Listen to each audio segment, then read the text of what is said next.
Hi, everyone. My name is Courtney Wittenberg, and this is my forensic argument speech. So, this topic has been on my mind a lot lately because I have children of my own and I would like to do better at lessening their screen time. So, because I picked this topic, I have learned a lot of useful information and even tips and tricks. So, what I would like to share with you today is parents should limit screen time. Why? Because it reduces physical activity, it causes depression, loneliness, and lower self esteem, and there's a risk for exposure to age inappropriate or violent content. As we all know, digital media has evolved fast, causing concerns for many parents, including myself. Mary Beth Nierengarten, a medical writer with over 25 years' experience, wrote an article in the Contemporary Pediatrics Journal. In this article, she states, "The rapid-fire pace at which changes have occurred regarding media in the last 25 years astounds even the most up-to-date pediatric clinician. The first iPad was released in 2010, and in 2011, fewer than 1% of children aged younger than 8 owned their own iPad. And yet, by 2017, nearly half, 42% of children had a tablet of their own." Screen time reduces physical activity. According to a 2020 research article in the American Journal of Preventive Medicine, physical inactivity, high screen time, and short sleep are targets of public health initiatives for children. Health during childhood is a strong predictor of health during adulthood. Evidence shows that healthy children are more likely to become healthy adults. The analysis used data from the National Survey of Children's Health. The recommendations for children per day were 60 minutes or more of physical activity, less than 2 hours of screen time, and 9 to 12 hours of sleep for children 6 to 12 years old, or 8 to 10 hours of sleep for 13 to 17-year-olds. The result? Only 8.8% of U.S. children met those guidelines. Screen time can cause depression, loneliness, and lower self-esteem. These days, there is already so much pressure on kids, especially teens. The way you look, what type of clothes you wear, who you're dating, popularity, money, you name it. Being on social media platforms just intensifies that pressure. These kids are comparing themselves to others and who has the most followers or likes. It's consuming youth worldwide.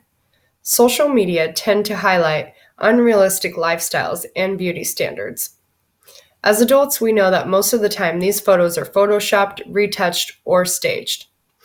Donna Wick, founder of Mind to Mind Parenting, says that for teenagers, the combined weight of vulnerability, the need for validation, and a desire to compare themselves with peers forms what she describes as a perfect storm of self-doubt. For example, girls these days are saying, "Oh, she's so skinny. I wish I was that skinny or had that flat of a stomach, or her clothes are so much nicer than mine. Her parents have more money." Blah, blah, blah. In 2015, a study done at Rowan University shows that social media plays a significant role in body dissatisfaction.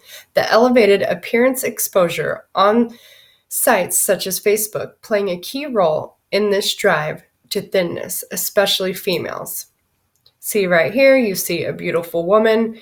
Her body's perfectly fine, but then for whatever reason, because she wanted to do Photoshop or maybe she had to for the ad, but see how much thinner she is? It's all fake. And then you see over here, people with nice cars, going on nice trips, expensive things. And then I thought this was pretty funny, social media versus reality. These kids see this girl posing in front of a nice car and they think, "Oh, she has a nice car. Oh, she's so rich," when in all reality, it's not even her car. "Hey, you get away from my car." Excessive screen time can result in the viewing of age-inappropriate or violent content. Over the past few decades, hundreds of studies have examined how violent programming on TV affects children and young people. According to a 2015 article called Aggression and Violent Behavior, if children are exposed to violent media at a young age while they're going through crucial developmental periods, they may have a greater risk to exhibit aggressive behavior, which may in turn increase their risk of being aggressive later on in life. Besides violence, children are also at risk to being exposed to sexual content. Furthermore, a 2011 study showed that TV was the medium where youth were most likely to encounter sexual content, with 3/4 of kids saying they had seen sexual material there.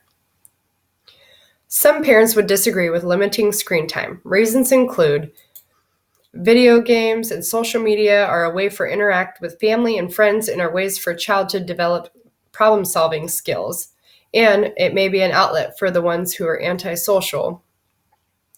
And there's also Wii Sports and smartphone-based weight loss or workout apps. But last but not least, it's something for them to do while the parents are busy.